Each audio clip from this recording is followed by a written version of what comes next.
Welcome back students. Trigonometry 2 का exercise number 3.1 उसका question number second का 10th वाला करना था। आई थिंक सो ये प्रूव दैट वाले क्वेश्चंस हैं। यस, और मैंने 9th क्वेश्चन तक पहले ही कंप्लीट कर चुका हूँ, तो जिन्होंने पिछले वीडियोस नहीं देखे हैं पिछले वीडियोस को रेफ़र करें। ठीक, चलिए अब ये चीज़ प्रूफ करनी है। अगर आपको 9th वाला सम याद होगा तो देखो इसको भी उसी तरीके से हमें प्रूफ करना है। कैसे? तो हम यहाँ पर फॉर्मूला लिखेंगे कि भैया हमें पता है tan 50 डिग्री जो है उसको मैं लिख सकता हूँ tan 40 डिग्री प्लस 10 डिग्री। सही है ना? 40 प्लस 10 50 होता है। अब हमें पता है since tan of a plus b is tan of a plus B, formula याद कर रहे हो है ना? tan a plus tan b upon 1 minus tan a into tan b। ठीक, इसीलिए therefore tan 50 degree will be equal to, तो देखो भाई यहाँ पर मैं ये चीज़ लगाने वाला हूँ tan of a plus b, so you will get tan 40 tan 10 upon 1 minus tan 40 degree into tan 10 degree. ठीक, पिछली बार 9th सम में इसको इधर क्रॉस मल्टीप्लाई किया था, यहाँ पर भी वही हंगामा करेंगे। तो जैसे ही क्रॉस मल्टीप्लाई करूँगा देखो मुझे क्या मिल रहा है, मुझे मिलेगा ये tan 50 इसमें मल्टीप्लाई होगा तो मिलेगा tan 50 degree minus tan 50 degree tan 40 degree tan 10 degree और सामने बैठा tan 40 degree plus tan 10 degree. ठीक, अच्छा प्रूफ क्या करना है? tan 50 डिग्री एक तरफ रखना है, ठीक है, ये एक तरफ रहेगा, इन बाकियों को उस तरफ भेज देते हैं। तो अगर इधर भेजेंगे देखो उसमें एक तकलीफ़ है, tan 40 डिग्री तो दिख रहा है, कोई तकलीफ़ नहीं, tan 40 डिग्री दिख रहा है RHS में, tan 10 डिग्री एक दिख रहा है, दूसरा लाने की ज़रूरत है, तो ये यहाँ से कहीं से तो भी उठा के लाना पड़ेगा। अब देखो यहाँ पे क्या होशियारी करने वाले हम, यहाँ पे हम लिखेंगे tan 50 डिग्री माइनस ये 50 डिग्री या 40 डिग्री, किसी एक को आप कन्वर्ट करेंगे। कैसे कन्वर्ट करेंगे? क्या तुम्हें नहीं लगता कि ये जो 50 डिग्री है इस 50 को मैं लिख सकता हूँ 90 माइनस 40? आप बोलोगे हाँ सर बिल्कुल सही है, सिर्फ एक को कन्वर्ट करना है, ठीक है, दूसरा as it is tan 10 degree और इधर वाली चीज़ें एज इट इज़। ठीक, अच्छा सर इससे क्या फ़र्क पड़ा? 90 पे आया, कितना है 90 माइनस थीटा, 90 माइनस थीटा मतलब change line, no change line, change line, tan का हो जाएगा cot और cot कितना 40 डिग्री। अच्छा 90 माइनस 40 करने पर कौन सा क्वाड्रेंट? First quadrant. इसीलिए हमें क्वेश्चन दिखने लगेगा, ध्यान से क्वेश्चन दिखेगा tan 50 डिग्री पहली चीज़ माइनस ये दिखने लगेगा cot 40 डिग्री, मैं लिख रहा हूँ minus cot 40 degree into tan 40 degree into tan 10 degree equal to में बैठा, देखो भाई इक्वल टू में क्या क्या बैठा है, tan 40 plus tan 10 tan 40 degree tan 10 degree. ठीक, तो मैंने लगता cot और tan एक दूसरे के रेसिप्रोकल होते हैं, मतलब समझाता हूँ।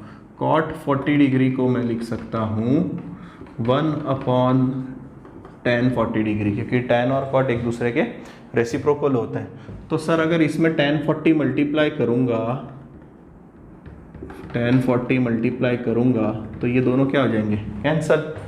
तो इसका मतलब ये दोनों चीज़ें आपस में कैंसल आउट हो गई, तो बचा क्या? सिर्फ tan 10 डिग्री। उसको बोलूँ उधर जा, तो जब वो उस तरफ जाएगा तो मैंने लगता प्लस हो जाएगा कि यहाँ माइनस साइन है और वो दिखेगा tan 40 degree plus 2 times tan 10 degree, और यही चीज़ तो प्रूफ करनी थी। चेक करो। चलो अब क्वेश्चन नंबर 2 का 11th वाला उठा रहा हूँ। ये चीज़ दी है RHS तक पहुँचना है, मैं RHS से ही स्टार्ट करूँगा। और LHS में एक काम करूँगा, ठीक है, यहीं पे लिख देता हूँ पहले, divide numerator and denominator by cos 27 degree in कहाँ पर, LHS में सर। तो इसका मतलब LHS जो है वो आपका दिखने लगेगा, इसको cos 27 से डिवाइड किया तो 1, इसको किया तो 10, 1 plus tan 27 degree upon 1 minus tan 27 degree आएगा LHS। सिंस हमें फॉर्मूला पता है, since 1 minus tan theta upon 1 plus tan theta is, sorry ऊपर प्लस नीचे minus, is tan of π/4 plus theta. π/4 मतलब सर 45 डिग्री, तो मैं यहाँ 45 डिग्री भी लिख सकता हूँ, ठीक है। इन बातों का ध्यान रखें कि π/4 प्लस थीटा का फॉर्मूला दिया है तो 5/4 की क्या 45 डिग्री पटक सकते हैं। तो ये चीज़ मुझे पता है और इसीलिए देयरफॉर, इसीलिए इसका रूप बदल जाएगा और क्या दिखेगा, LHS is equal to 1 plus tan 27 upon 1 minus tan 27 is equal to tan of 45 degree plus 27 degree. अरे सर ये तो 72 हो गया और आंसर आ गया, चेक करो। क्वेश्चन नंबर सेकंड का 12th वाला, उसके लिए हिंट दे रहा हूँ, ये आपका काम है। tan 45 को आप लिख सकते हो 35 plus 10 degree, tan of a plus b का फॉर्मूला लगाइए, एक्सपांड करिए, आंसर मिल जाएगा। tan 45 की वैल्यू 1, मतलब मैक्सिमम आंसर यहीं पर मिल जाएगा। तो कोशिश करिए, ये हिंट देखते हैं, ये चीज़ इक्वल टू ये चीज़ प्रूफ करनी है, तो ज़्यादा लोग यहाँ पर है तो कोशिश करते हैं कि भैया हम LHS से सॉल्व करें। अब LHS का थोड़ा थोड़ा चेंजेस करके देखते हैं, क्या चेंजेस करें। कॉट को लिखता हूँ कॉस अपॉन साइन, तो दिखेगा ध्यान से cos 4a upon sine 4a, ठीक है, और कॉट a दिखेगा cos a upon sign a plus में 1 अपॉन, सिमिलरली डिनोमिनेटर भी ऐसे ही दिखेगा cos of 4a upon sine of 4a into cos a upon sign a minus 1, ठीक। LCM हाँ सर लेते आता है, तो देखो भी LCM कैसे जाएगा, ये दोनों मल्टीप्लाई होके 1 में मल्टीप्लाई होंगे और आपको फोटो दिखेगी cos 4a cos a plus sine 4a sine a, और दोनों के होल अपॉन में LCM आएगा sine 4a into sine a। ये हुई न्यूमरेटर की बात, ध्यान से।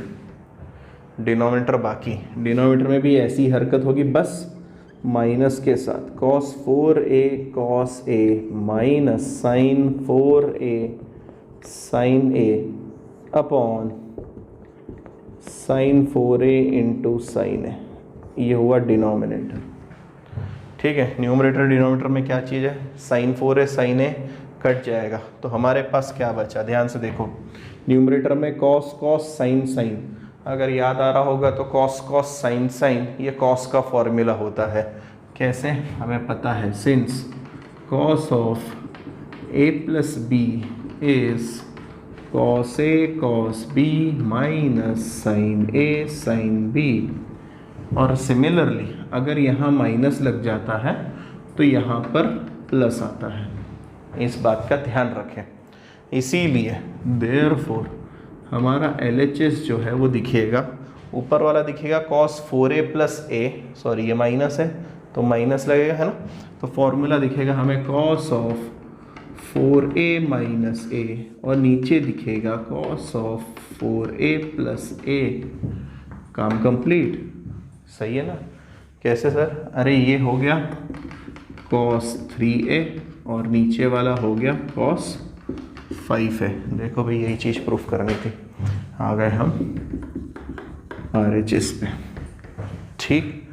तो मेन पॉइंट कौन सा है इस पूरी चीज़ का, इसको cos अपॉन साइन में कन्वर्ट करें, LCM लेते आना चाहिए, एलसीएम में डिनोमिनेटर दोनों का कट गया, नहीं तो कुछ लोग पूछेंगे ये कहाँ गया है सर, सेम सेम थे कट गए।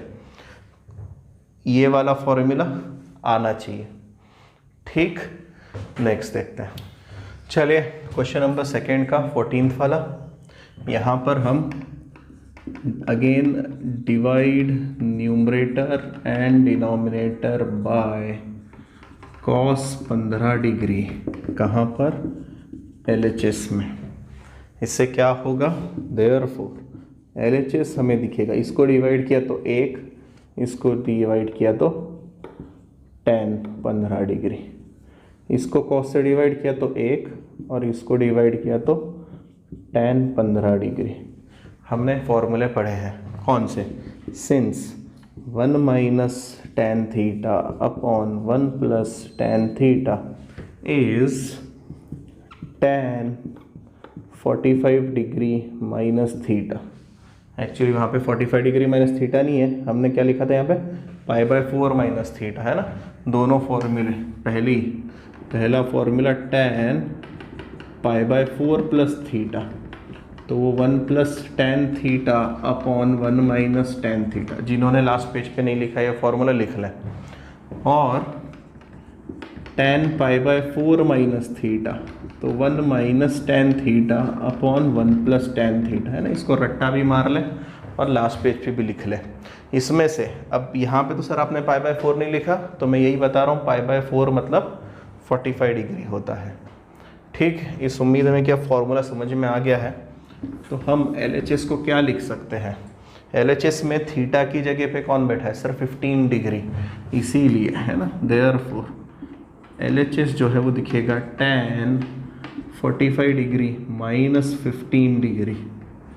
सही है, कितना? 45 डिग्री माइनस 15। सर ये तो tan 30 डिग्री होता है और शायद से यही 1/√3 होता है आंसर। चलो भाई क्वेश्चन नंबर 3 की तरफ चल रहे हैं। साइन ए दिया है, कॉस बी दिया है। ए बिलोंग्स टू, ये पाई से 3π/2 बोल रहा है, मतलब यहीं पे लिख देता हूँ, दैट इज पाई से 3π/2 मतलब तृतीय क्वाड्रेंट। ठीक, सिमिलरली बी बिलोंग्स टू 3π/2 से 2π, इसका मतलब चतुर्थ क्वाड्रेंट, है ना। ये चीज़ पहले दिमाग में हो जाए। अब हमें पता है, क्या पता है sir? cos square theta is 1 minus sine square theta. तो मुझे साइन ए दिया है, मैं cos से निकालने की कोशिश कर रहा हूँ। इसका मतलब 1 माइनस साइन की वैल्यू कितनी? -5/13 और उसका square, so it will be 25/169। जब मैं माइनस करूँगा तो मुझे मिलेगा 144/169, मतलब कौन मिला? cos स्क्वायर है। तो इसका मतलब तुम्हें नहीं लगता कि cos ए की वैल्यू +/-12/39? सही, पर ए कौन से क्वाड्रेंट में? सर थर्ड क्वाड्रेंट में, और थर्ड में cos कैसा? नेगेटिव, तो मैं लिखूँगा cos a is equal to -12/13 और लॉक कर दिया जाए। ठीक, सिमिलरली तुरंत ही पड़ोस में cos ए निकल चुका है, अब cos बी दिया है तो साइन बी निकालो। तो वो कैसे? Same formula, sine square b is equal to 1 minus cos square b. सही, मतलब 1 माइनस कॉस स्क्वायर बी, मतलब इसका स्क्वायर 9/25। एलसीएम लेके सॉल्व करोगे तो 16/25 मिला साइन स्क्वायर बी। इसका मतलब sine b is equal to +/-4/5। पर बी एंगल कौन से क्वाड्रेंट में? सर फोर्थ, और फोर्थ क्वाड्रेंट में साइन कैसा? नेगेटिव, तो लिख दो sine b is equal to -4/5, कारण b belongs to fourth quadrant, कारण भी दे दो। ठीक है, ये बिलोंग्स टू का साइन है, ई नहीं लिखा है मैंने। अच्छा, यहाँ पर भी रीज़न देना रह गया था, ए बिलोंग्स टू थर्ड क्वाड्रेंट लिख देना रीज़न। ये कंप्लीट हुआ रीज़न के साथ में। अब हमारे पास लगभग सारी चीज़ आ गई है। अब हमें चाहिए क्या? फर्स्ट चीज़ हमसे जो मांग रहा है वो sine of A plus B मांग रहा है। क्या मांग रहा है? Sine of A plus B. तो sine of A plus B, formula याद होना चाहिए, साइन कॉस, कॉस साइन क्या होता है, sine cos cos sine, sine के टाइम पे अगर बीच में प्लस है तो प्लस ही चलता है, और ए बी लगा दो। ठीक, क्या आपके पास सबकी वैल्यूज मौजूद है? हाँ सर मौजूद है। तो साइन ऑफ ए, साइन ए कितना है, साइन ए की वैल्यू -5/13, यहाँ लिखो -5/13 इंटू में cos b, cos b sir 3/5 दिया था, 3/5 प्लस कॉस ए कितना निकाला हमने, -12/13, -12/13, और साइन भी हमने लास्ट में निकाला था -4/5। मुझे नहीं लगता ये सॉल्व करना कोई मुश्किल काम है ना, ये चीज़ आपके हवाले कर रहा हूँ। तो सिमिलरली इसी का सेकेंड पार्ट, उसमें उसने cos of a minus b पूछा है, क्या पूछा है, cos of a minus b, और कॉस का फॉर्मूला याद होना चाहिए, कॉस कॉस साइन साइन क्या होता है, कॉस कॉस साइन साइन, अगर बीच में माइनस है तो यहाँ प्लस लगता है, ए बी आ जाता है। ठीक, सिमिलरली थर्ड, एक चीज़ बच गई है सर, थर्ड चीज़ क्या जानना चाहता है वो हमसे, अरे वो tan भी जानना चाहता है।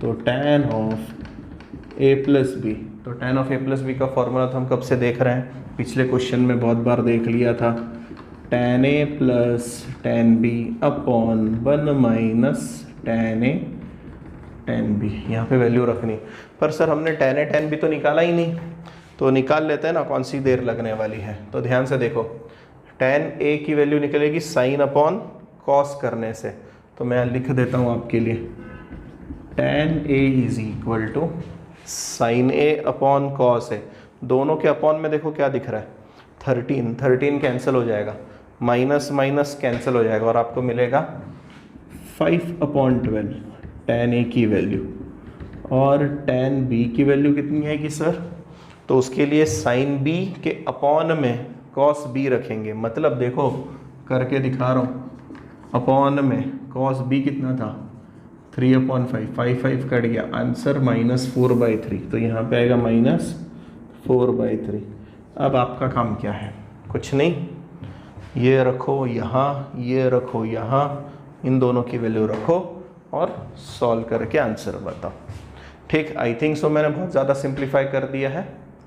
नेक्स्ट एक्सरसाइज 3.1 का आखिरी क्वेश्चन उठा रहा हूँ, आखिरी मतलब क्वेश्चन नंबर 4, इसके बाद एक्सरसाइज 3.2 है, नेक्स्ट वीडियो में अपलोड करता हूँ।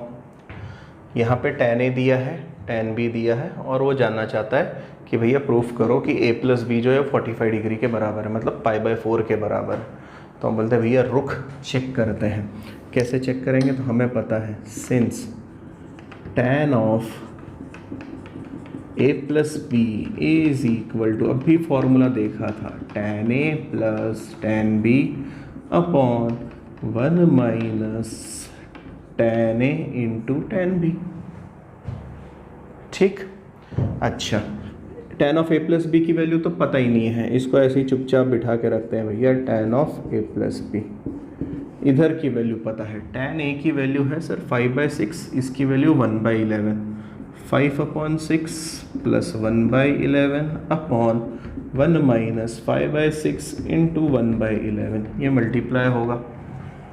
ठीक, अच्छा एलसीएम, हाँ सर निकालते आता है, 55 6 सही है ना, तो 55 प्लस 6 यहीं पे सामने लिख देता हूँ मैं आपके लिए, 55 प्लस 6 61 अपॉन 66, अपॉन में देखते हैं, ये 66 और ऊपर 5, मतलब 1 माइनस 5/66, नीचे एलसीएम बाकी है। अच्छा इधर tan of a plus B, तो आगे लिख रहा हूँ उसको, tan of a plus b is equal to, ध्यान से ऊपर तो वही चीज़ चलेगी सर 61/66, नीचे अगर मैं एलसीएम लूँ 66 माइनस 5, 61/66, अरे सर ये तो कट गए, तो कट गया मतलब वहाँ पे 0 नहीं आएगा, याद रखें वहाँ पर 1 आएगा क्योंकि वो डिवाइड हो रहे हैं। ठीक, और 1 आने पर, अब 1 कब आती है tan की वैल्यू यार, यहाँ पे देखो tan a प्लस बी कितना दिया है 1, तो tan की वैल्यू 1 कब आती है, तो हमें पता है that is tan of a plus b is equal to, sir ये 45 डिग्री पे आती है, तो मैं लिखूँ यहाँ पर कि 1 मतलब tan 45 डिग्री है या tan π/4 है। तो सर इसका मतलब ये हुआ कि a प्लस बी जरूर क्या होना चाहिए, π/4 होना चाहिए, एंड हेंस प्रूव्ड। चेक करो। तो इसी के साथ एक्सरसाइज 3.1 कंप्लीट हुई। नेक्स्ट वीडियो में एक्सरसाइज 3.2 से स्टार्ट करते हैं।